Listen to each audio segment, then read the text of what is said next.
Hello everyone, and welcome again to my YouTube channel Learning Mania. आज हम करने वाले हैं डिटर्मिनर्स। डिटर्मिनर्स बेटा क्लास 8 ऑनवर्ड ही एक इम्पॉर्टेंट टॉपिक है ग्रामर का, और ये आपको कंपटीशन एग्जाम्स में भी हेल्प आउट करेगा, क्योंकि जो एरर डिटेक्शन आता है कंपटीशन एग्जाम्स में बहुत बार ऐसा होता है कि उसमें डिटर्मिनर्स का एरर होता है। तो देखते हैं डिटर्मिनर्स क्या होते हैं।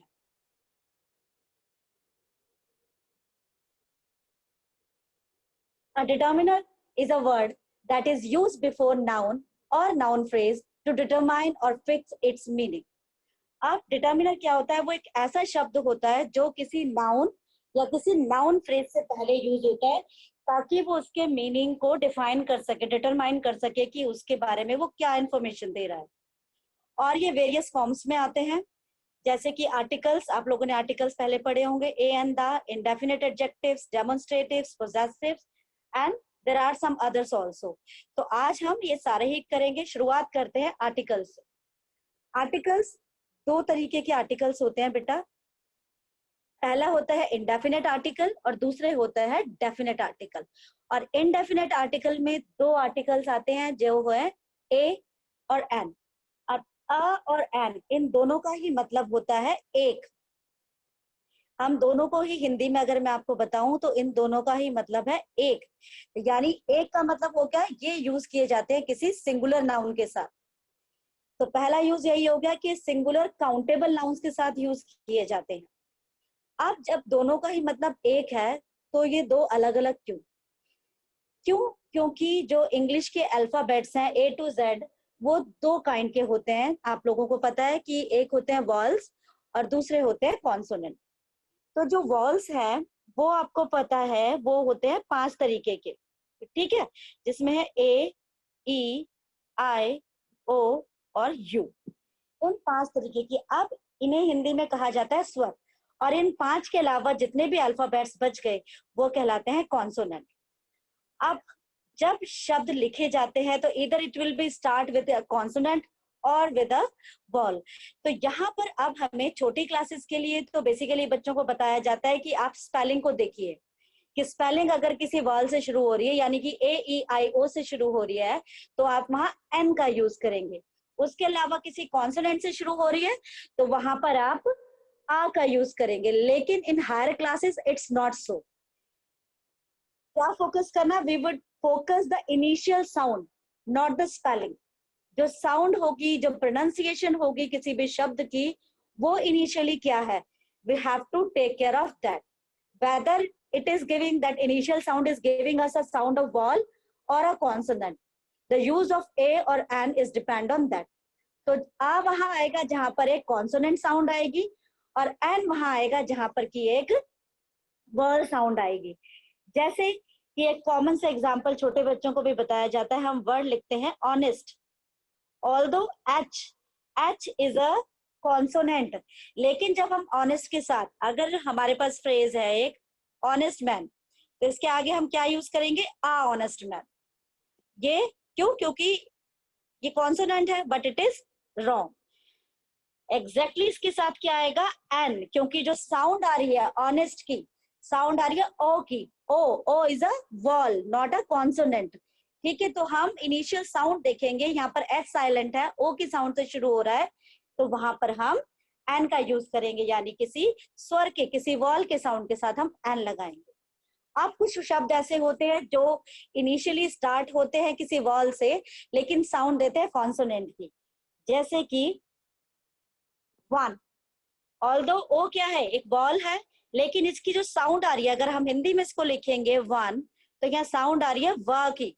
तो वह क्या है? एक कॉन्सोनेंट है, एक व्यंजन है। तो हाँ, इसके साथ हम क्या यूज करेंगे? A one eyed man. ठीक है, क्योंकि इसकी जो इनिशियल साउंड थी वो वाह आई। तो यही बेसिक डिफरेंस है कि हमने इनके इनिशियल साउंड को सुनना है, फिर उसके बाद डिसाइड करना है। आप कुछ और एग्जांपल लेते हैं। एमपी, अब इसके आगे अगर मैं आपसे फिलअप करने के लिए कहूँ, तो although M is a consonant but it is giving a sound of a vowel, M. तो पहला शब्द क्या है? पहला क्या आवाज आ रही है? ये यानी कि एक स्वर की है, तो हम इसके आगे लगाएंगे एन एम पी। फिर है यर, इसकी प्रोनाउंसिएशन में इनिशियल जो इसकी प्रोनाउंसिएशन है उसी में कुछ बच्चे प्रॉब्लम करते हैं, वो इसको पढ़ते हैं ईयर, साउंड शुरू करते हैं ई से, बट ईयर नहीं होता, ये जो साउंड होती है इसकी आती है यर, या की साउंड आती है यहाँ, या की साउंड। अगर हम यर लिखेंगे तो it is giving the sound of य, और या क्या है, अगेन अ कॉन्सोनेंट है, तो हम इसके आगे आ लगाएंगे। ये था अ और एन में डिफरेंस। अब हम आगे चलते हैं, इसके यूजेस मैं आपको बताती हूँ। When a noun is introduced for the first time, जब हम कोई पैराग्राफ राइटिंग कर रहे हैं, अगर वहां पर कोई भी नाउन पहली बार यूज की गई है तो वहां आप उसका इंट्रोडक्शन अ या एन से ही देंगे। Like I saw a cat, अब इसी कैट के बारे में हम आगे बात करने वाले हैं। The cat was chasing a mouse, ठीक है, अब यहाँ माउस को हमने पहली बार इंट्रोड्यूस किया तो आ लगाया। द माउस वॉज रनिंग, अब अगेन हमने माउस को दोबारा से यूज किया, लेकिन पहले उसे इंट्रोड्यूस कर चुके थे तो वहां हमने दा लगाया। पहला यूज ये है। और दूसरा है before units of speed, ratio, price and quantity. अब स्पीड जैसे हम कहें this car gives 20 kilometre a litre, तो यहाँ हमने इसकी स्पीड की यूनिट बताई है कि ये जो कार है 1 लीटर में अ लीटर कितना देती है, 20 किलोमीटर। आगे बात करेंगे वेट की। आप वेट की या कॉस्ट की बात करेंगे, किसी प्राइस की बात करेंगे। एप्पल्स कॉस्ट ₹50 अ किलो, 50 अ किलो, यानी कि पर केजी की हम बात करें, 1 किलो की बात करें, जब ऐसी यूनिट्स होंगी वहां पर भी हम आ का यूज करेंगे। नंबर्स के साथ भी हम आ का यूज करते हैं, जैसे नॉर्मली कहते हैं a billion people, a million people, 100 people, तो वहां पर भी हम किसी जब नंबर की बात करेंगे, सर्टेन नंबर से रिलेटेड बात करेंगे, उसके आगे भी हम आ का यूज करेंगे। उसके बाद आता है फ्रीक्वेंसी। फ्रीक्वेंसी जब जैसे कि आपको कोई काम फ्रीक्वेंटली हो रहा है, like the rent of this room is rupees a week, ₹1000 a week, इस कमरे का किराया ₹1000 अ वीक है। आप क्या, ये फ्रीक्वेंटली हर वीक का किराया है, तो फ्रीक्वेंसी यहाँ पर बात हो रही है, तो यहाँ पर हम अ वीक यूज करेंगे। एक्सक्लामेटरी एक्सप्रेशंस में, exclamatory expressions, what a beautiful scene, what a pity, तो यहाँ पर जब हम एक्सक्लामेटरी सेंटेंसेस यूज करते हैं वहां भी हम आ वर्ड का यूज करते हैं, आ या एन का यूज करते हैं, depends the initial sound of the word, ठीक है, उस नाउन की इनिशियल साउंड पर डिपेंड करेगा जिससे पहले की वो यूज किया जा रहा था। ये थे आ और एन।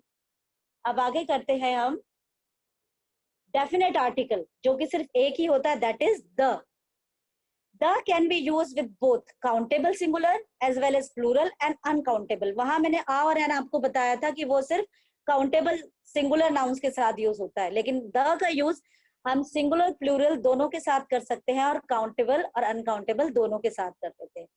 ये यूज होता है mainly to specify a place, thing और पर्सन, किसी भी चीज को, इंसान को, व्यक्ति को स्पेसिफाई करने के लिए हम स्पेसिफिक करते हैं वहां पर।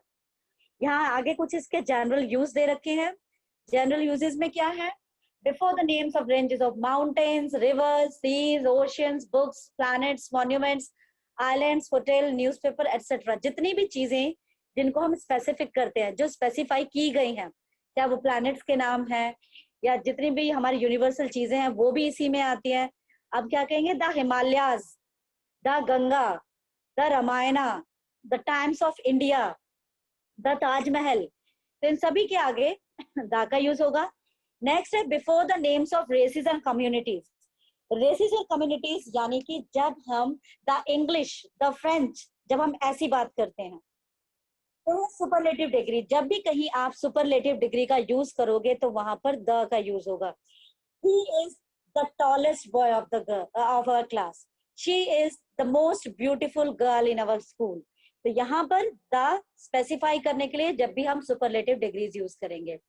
Names of families in plural, जब हम बात करते हैं कि I know some Sharma, the Sharmas, the Sharmas living next to us, the Kapoors live next to us, तो यहाँ हमने उनकी फैमिली को प्लूरल में लिया, यानी पूरे परिवार की बात की और उनका सरनेम वहां यूज किया। साथ ही साथ before a singular noun when it refers to a particular class और अ ग्रुप, किसी क्लास और ग्रुप की बात हो रही है, like the rich people, the poor people, तो वहां हमने उस ग्रुप की बात की है, क्लास की बात की है कि वो कौन सी क्लास से बिलोंग करते हैं, पुअर पीपल, पुअर क्लास से, रिच क्लास से। अब यहाँ आगे है कि आर्टिकल्स का यूज कहाँ पर स्किप किया जाता है। हर जगह आप आर्टिकल्स का यूज नहीं कर सकते। जब भी कभी एब्स्ट्रैक्ट नाउन्स होंगी, किसी मटेरियल का नाम होगा, colours, games, seasons, languages, festivals, name of diseases, इनके आगे कभी भी आप किसी भी आर्टिकल का यूज नहीं करोगे। Neither definite nor indefinite. Parts of body, इनके साथ, या फिर name of the weeks and months, cities, countries और नेम ऑफ द डेज होते हैं, संडे, मंडे, इनके आगे भी कभी भी यूज नहीं होता किसी भी आर्टिकल का। अब हम चलते हैं आगे, इनडेफिनेट एडजेक्टिव्स। इनडेफिनेट एडजेक्टिव जैसा कि नाम से ही क्लियर है कि जहां पर कुछ भी डेफिनेट नहीं है, कुछ भी फिक्स नहीं है। इनमें सबसे पहले है सम और एनी। सम का यूज होता है use with uncountable and plural nouns in affirmative sentences, या फिर in questions when we expect an answer in yes. Uncountables के साथ भी यूज होता है, प्लूरल नाउन्स के साथ भी यूज हो सकता है, ठीक है। लेकिन वहां पर भी होता है जब हमसे कोई क्वेश्चन पूछ रहा है और वो एक्सपेक्ट कर रहे हैं कि हमारा आंसर यस में होगा। Like there is some evidence that he is guilty. कुछ एविडेंस तो है जिससे कि वो गिल्टी है। एविडेंस, एविडेंस क्या है यहाँ पर, एक अनकाउंटेबल नाउन है, you can not count evidence. I have some good idea on the subject. मेरे पास इस सब्जेक्ट के ऊपर कुछ अच्छे विचार हैं। Again you can not count that, तो वहां पर भी हमने सम का यूज किया। क्वेश्चन जहां आप अफर्मेटिव में समझते हैं, could you give me some examples, क्या तुम मुझे कुछ एग्जांपल दे सकते हो। यहाँ स्पीकर ने एक्सपेक्ट किया कि उसका आंसर आएगा yes.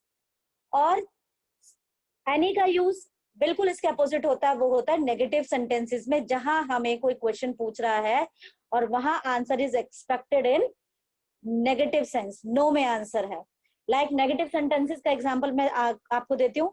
It hasn't made any difference, इससे कोई डिफरेंस नहीं बनता। I haven't any idea of him, मेरे पास उसका कोई आइडिया नहीं है कि वो कहाँ होगा। Check if you are in any doubt. अब यहाँ सवाल, आप एक क्वेश्चन को डाउट है यहाँ पर कि वेदर ये है या नहीं, ये एग्जिस्ट करता है या नहीं करता। Check if you are in any doubt, you can stop at any time you like. तो यहाँ पे समथिंग एग्जिस्ट और नॉट, जब ऐसी बातें होंगी तब आप वहां पर एनी का यूज करेंगे। आगे है little, few, many and much. Few और मैनी आप स्क्रीन पे देख सकते हैं, ये काउंटेबल नाउन के साथ यूज किए जाते हैं। लिटिल और मच अनकाउंटेबल के साथ यूज किए जाते हैं। अब जब हम कम की बात कर रहे हैं, जब हम लेसर क्वांटिटी की बात कर रहे हैं, तो वहां पर यूज करते हैं हम फ्यू और लिटिल का। जब हम कम की बात कर रहे हैं तो हम इन दोनों का यूज करेंगे, फ्यू और लिटिल। और जब हम ज्यादा क्वांटिटी का बात कर रहे हैं, ज्यादा चीज की बात कर रहे हैं, तब हम यूज करेंगे many and much. Many and much का यूज करेंगे, मैनी काउंटेबल के साथ और मच अनकाउंटेबल के साथ। तो ये एक पेयर बनाते हैं, काउंटेबल का पेयर बनता है फ्यू और मैनी, अनकाउंटेबल का पेयर बनता है लिटिल और मच। और जब हम कम की बात करते हैं तो पेयर बनता है फ्यू और लिटिल का, और जब हम ज्यादा की बात करते हैं तो पेयर बनता है मैनी एंड मच का। कुछ एग्जांपल्स मैं आपको दे देती हूँ इसके। We have made little progress, या प्रोग्रेस को यू कैन नॉट काउंट, तो वहां हमने लिटिल लगाया। Few students were present in the class, students को हम काउंट कर सकते हैं इसलिए वहां हमने फ्यू लगाया।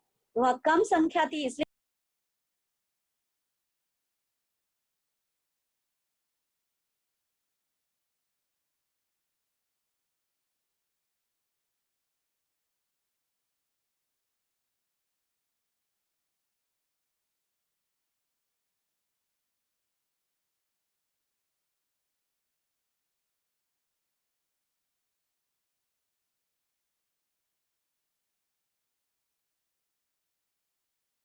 दो नाउन्स में कंपैरिजन कर रहे हैं, वहां देन का यूज हो रहा है, वहां पर आप मोर, लेस एंड फ्यूअर यूज करेंगे।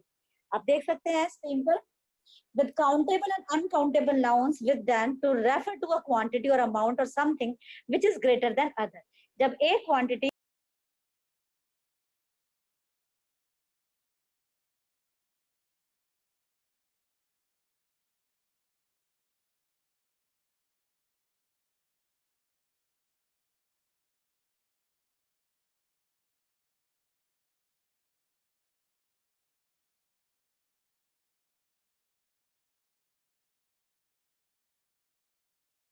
और लेस अनकाउंटेबल्स के साथ की। Like he finds less time for his hobbies, उसके पास अपनी हॉबीज के लिए कम समय है। अब आप यहाँ समय को काउंट नहीं कर सकते, इसलिए लेस का यूज किया है। फिर है फ्यूअर, लेस अनकाउंटेबल के साथ था तो फ्यूअर का यूज काउंटेबल के साथ होगा, बट अगेन वही एक स्मॉलर ग्रुप को शो करने के लिए। Like there are fewer trees here now, अब यहाँ कम ट्रीज है, यानी पहले थे ज्यादा और अब कम ट्री है। अब इनका आगे यूज आ फ्यू, इनके साथ आर्टिकल भी लग जाता है जब ये यूज होते हैं आ फ्यू, जब ये आ के साथ यूज हो जाते हैं, या फिर ये यूज होते हैं दा के साथ। ये भी यूज आगे आपको पता चलेगा, इनमें भी डिफरेंस है। फ्यू, आ फ्यू, दा फ्यू, मैं आपको क्लियर कर दूं। फ्यू का मतलब होता है जब हम बात कर रहे हैं हार्डली एनी, यानी जब एक नेगेटिव अमाउंट की बात कर रहे हैं, जब हमें डाउट है कि कुछ है भी या नहीं, जब हार्डली एनी की बात होगी तब हम फ्यू की बात करेंगे। लेकिन जब हम कहेंगे आ फ्यू का मतलब है it refers to a small number, थोड़ा सा नंबर तो है लेकिन वो फ्यू से ज्यादा है, फ्यू ना के बराबर, आ फ्यू से थोड़ा ज्यादा। और जब हम दा फ्यू की बात करेंगे मीन्स कि वो क्वांटिटी तो कम है लेकिन वो सारी की सारी क्वांटिटी जितनी है हम सब की बात कर रहे हैं। इसका एग्जांपल मैं दे देती हूँ आपको। I read the few book available in our school library, मैंने वो सारी किताबें पढ़ ली हैं जो स्कूल लाइब्रेरी में अवेलेबल है, हालांकि वो फ्यू है, कम है, लेकिन मैंने वो सारी की सारी पढ़ ली हैं। Same with little, uh little and the little, use वही रहेगा, ये अनकाउंटेबल के साथ होंगे वो काउंटेबल के साथ थी। अगेन लिटिल का मतलब है स्कार्सली यानी, हार्डली यानी, और आ लिटिल का मतलब है it refers to a small amount of something. Example दे देती हूँ। Like we have made little progress, हमने कुछ प्रोग्रेस की है, ना के बराबर। I had to spend a little time in Delhi, मुझे थोड़ा समय दिल्ली में बिताना, यानी कि इतना समय तो जिसे मैं काउंट कर सकूं। एक और इजी एग्जांपल मैं आपको देखती हूँ। If we say there is little water in jug, little मतलब ना के बराबर पानी है, you can not drink that. There is a little water in jug, तो जग में इतना वाटर है कि यू कैन ड्रिंक इट, हो सकता है एक दो सिप हो लेकिन इतना है। तो ये है डिफरेंस लिटिल और आ लिटिल में। फिर आता है द लिटिल, अगेन दा की जब हम बात करेंगे तो वो सारा का सारा, चाहे थोड़ा सा था लेकिन सारा का सारा। I drank the little water in jug, मैंने वो सारा पानी पी लिया चाहे वो कम ही था जो कि जग के अंदर था। अब आगे चलते हैं। अब नेक्स्ट है डेमोन्स्ट्रेटिव। डेमोन्स्ट्रेटिव इसका मीनिंग ही होता है टू डेमोन्स्ट्रेट एनीथिंग समथिंग, यानी कि टू पॉइंट आउट समथिंग। जब हम किसी चीज को पॉइंट आउट करते हैं, रेफर करते हैं किसी चीज को, तो वहां पर हम डेमोन्स्ट्रेटिव्स का यूज करते हैं। ये चार हैं जैसे आपको दिख रहा है स्क्रीन पर। दिस, और दिस का प्लूरल होता है दीज, दैट का प्लूरल होता है दोस्त। जब कोई चीज हमारे पास है, जब हम बात कर रहे हैं कि something which is near to us, ठीक है, जो नियर बाय चीजें हैं, नियर बाय ऑब्जेक्ट्स हैं, उनके लिए हम दिस एंड दीज का प्रयोग करते हैं। और दैट एंड दो, जब हमसे कोई चीज दूर है, किसी डिस्टेंस पर है, तो हम वहां दैट एंड दोज का यूज करते हैं। लेकिन ये सिंगुलर्स के लिए और ये प्लूरल्स के लिए, ठीक है। जब ये दोनों, हम दोनों में से कोई यूज करेंगे तो यानी कोई चीज पास है, जब हम ये दोनों यूज करेंगे तो इसका मतलब कोई चीज हमसे दूर है। लेकिन अगर वो सिंगुलर है, कोई चीज हमारे पास है तो दिस, कोई चीज प्लूरल है हमारे पास है तो दोज, कोई चीज सिंगुलर है लेकिन हमसे दूर है तो दैट, हमसे दूर है प्लूरल है तो दोज, डिस्टेंस पर है।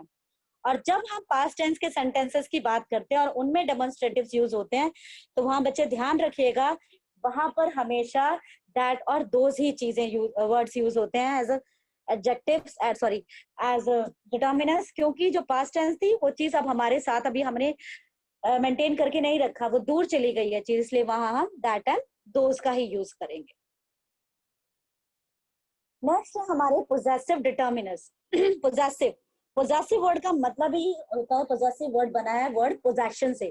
पोजेशन मतलब जब हम किसी चीज के ऊपर अपनी ओनरशिप शो करते हैं, किस चीज पर अपना पोजेशन जता रहे हैं, हक जता रहे हैं। तो ये जो आप बीच में रेड स्ट्रिप देख रहे हैं, ये होते हैं सारे पोजेसिव डिटर्मिनर, जिनके थ्रू आप किसी भी चीज के ऊपर अपनी ओनरशिप दिखाते हैं। This is my pen, that is your book. This is her car. that is their work.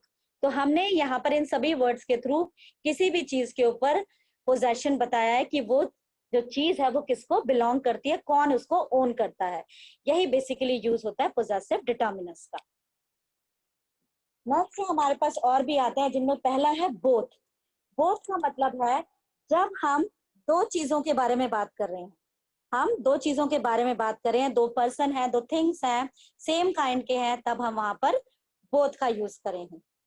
और फिर आता है ऑल. ऑल का मतलब है इसके साथ हमेशा प्लूरल नाउन ही आएगा. ऑल दो बोथ भी दो चीजें हैं, मोर देन वन है तो वो भी प्लूरल होता है. ऑल के साथ भी आप हमेशा प्लूरल को ही यूज करोगे, और उसमें ये होगा कि इसमें हमेशा काउंटेबल नाउन्स ही आते हैं. ऑल यानी प्लूरल सारी काउंटेबल नाउन्स को ये फॉलो करेगा, इसको फॉलो करेंगे. फिर आ जाता है आपका each, either and neither. Either and neither होता है जब हमें दो में से कोई चीज एक चूज करनी है. किसी चीज के लिए हम यस कर रहे हैं, कोई चूज कर रहे हैं, तो वहां ईदर. नीदर में भी हमारे पास 2 ऑप्शंस हैं या मोर देन 2 ऑप्शंस है, लेकिन हमें उसमें से कुछ भी चूज नहीं कर रहे हैं, तो वहां नीदर आएगा. ईदर एनीवन, दो में से कोई एक चीज, नीदर दोनों में से कुछ भी नहीं. फिर आता है each and every. Each and every हमेशा ही अपने साथ सिंगुलर को लेकर चलते हैं. जहां कहीं भी आप ये ईच एंड एवरी वर्ड्स आएंगे वहां पर आप सिंगुलर ही नाउन्स को करोगे. They always followed by singular countable nouns. ठीक है. And they also take singular verb as well. क्योंकि ये सिंगुलर है, सिंगुलर जब नाउन आएंगी तो ऑब्वियसली वर्ब भी सिंगुलर ही चलेगा. जैसे मैं इनका एग्जाम्पल आपको देती हूँ, पहले बोथ का एग्जाम्पल एक आपको दे देती हूँ. Both Rohan and Mohan are good players of cricket. दोनों ही अच्छे प्लेयर्स हैं. All prisoners can not be treated in the same manner. सारे प्रिजनर्स को आप एक मैनर में ट्रीट नहीं कर सकते. यहाँ ऑल आ गया. इधर का example, there was an armchair at either end of the table. Table के दोनों साइड, हमें दोनों की बात हुई, दोनों साइड एक टेबल वो एक चेयर रखी है. Neither, neither statement is true. दोनों में से कोई भी स्टेटमेंट ट्रू नहीं थी. Each seat was covered with a red cover. हर एक सीट जो है रेड कवर के साथ कवर की गई है. Every child would have milk every day. हर एक बच्चे को रोज मिल्क दिया जाना चाहिए. तो यहाँ हम रैंडमली सबकी बात करें, ईच का यूज होता है जब हम एक ग्रुप में सबके लिए बोल रहे हैं लेकिन स्पेसिफाई कर रहे हैं हर एक. और एवरी जब हमने रैंडमली सबको बोला है, बोला सबके लिए गया है, लेकिन हम एक नॉर्मल वे में बोल रहे हैं. जब हमने ईच कह दिया तो वो स्पेसिफाई हो जाता है कि वन एंड ईच जब हम बात करते हैं स्पेसिफिकली. फिर आता है अदर, अनदर. इनमें बहुत डाउट होता है बच्चा. अदर यूज होता है, it is use with plural nouns and sometimes with uncountable nouns. जब भी आप अदर यूज करोगे तो there must be some plural noun over there. और कई बार अनकाउंटेबल नाउन्स भी होती हैं, तो वहां आप ये लेके चलिए वो काउंटेबल और वो सिंगुलर प्लूरल एक जैसे ही ट्रीट की जाती हैं. और वही on the other hand another is use with singular countable nouns. ठीक है. when we are talking about an additional person or thing of the same type as we have already mentioned. यानी कि another singular countable nouns के साथ use होगा जब हम additionally कोई चीज कह रहे हैं जिसको हमने ऑलरेडी मेंशन कर दिया है नाउन को, उसके एडिशन में हम कुछ कह रहे हैं तब. Like could I have another cup of T. क्या मैं एक कप चाय और पी सकता हूँ, यानी कि वो ऑलरेडी एक कप चाय ले चुका है. Other people must have thought like this. दूसरे लोग भी ऐसा सोचते होंगे. People in itself a plural noun, it's a plural noun और ये uncountable noun में काउंट होता है. तो यहाँ हमने other यूज किया. He opened another shop last month means उसकी एक शॉप ऑलरेडी थी, अब उसने एक और खोल ली है. Then आता है most. Most indicates nearly all of a group or an amount, a big amount. यानी कि हमारे पास एक ग्रुप है, उसमें हम ज्यादातर, मोस्ट का मतलब होता है ज्यादातर, हम ज्यादातर चीजों की बात कर रहे हैं. Like most people recover but the disease can be fatal. अब जैसे आजकल कोरोना वायरस की बात है, तो यहाँ हम आज अपनी कंट्री का स्टेटस देख के बोल सकते हैं कि most people recover but the disease can be fatal. Can be नहीं, इट इज फैटल. हालांकि हमारा रिकवरी रेट अच्छा है but it is still a dangerous disease. तो यहाँ हमने मोस्ट की बात की क्योंकि हमारा रिकवरी रेट अच्छा है, ज्यादातर लोग ठीक हो रहे हैं, इसलिए वहां मोस्ट आएगा। Next is enough. इनफ का मतलब होता है कि जितनी भी क्वांटिटी है, that is much, that is sufficient. It is used before countable nouns और plural nouns to say that there is as much as of what is needed. जितनी की जरूरत है उतना है, सफिशिएंट मात्रा में है। Like I had enough rice to eat, मेरे पास खाने के लिए जितनी मुझे जरूरत है उतने राइस हैं। It had enough room to store all the information, अभी हमारे सिस्टम में इतनी जगह है कि ये सारी इंफॉर्मेशन स्टोर कर सकता है। several, several it is usually indicate an imprecise number that is not very much large, ये बहुत ज्यादा नहीं होता, सम से कम होता है और बोथ से टू से ज्यादा होता है।